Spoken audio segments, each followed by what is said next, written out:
الفيديو ده للكبار فقط، لا اما صور وفيديوهات جنسية. احنا السبب في كل اللي بيحصل ده، انا واثق فيكم. ايه ده؟ ايه يا جماعة في ايه؟ لا مش كده.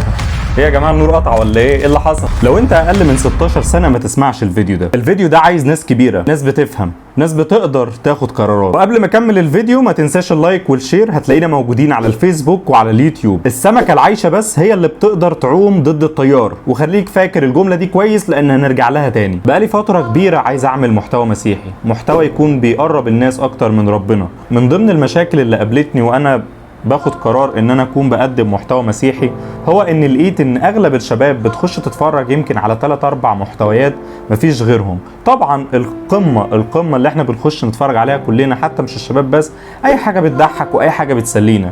لا اما بنتفرج على فيديوهات جنسيه وصور ورقص واي حاجه ليها علاقه بالجنس والشهوه، لا اما بنستخدم المواقع بتاعه التواصل الاجتماعي علشان نكون بننزل عليها الصور، نكون بننزل عليها بنعلق لناس على الصور، نكون بنعيد على الناس في العيد. وفي ناس بنسبة قليلة منهم بتخش تستخدم اليوتيوب والشغل اللي موجود على السوشيال ميديا بصورة عامة عشان تتعلم حاجات وتطور من نفسها، ودي نسبة قليلة جدا. ومحدش يا مؤمن بيعبر المحتوى المسيحي، ودي طبعا كانت من ضمن التحديات.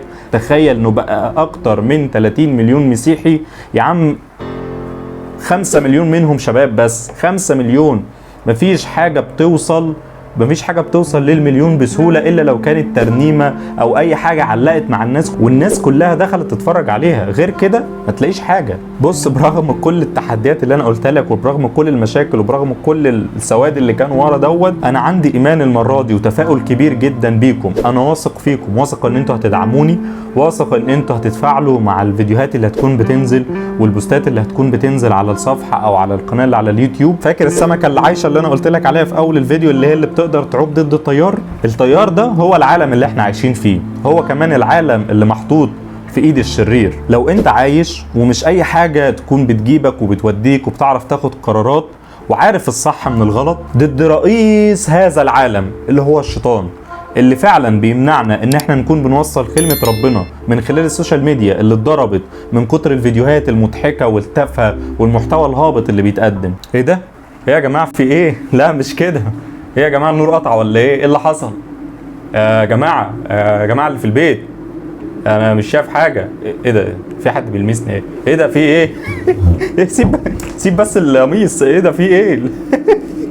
ايه ده يا عم انت طب اصبر بس، هفهمك.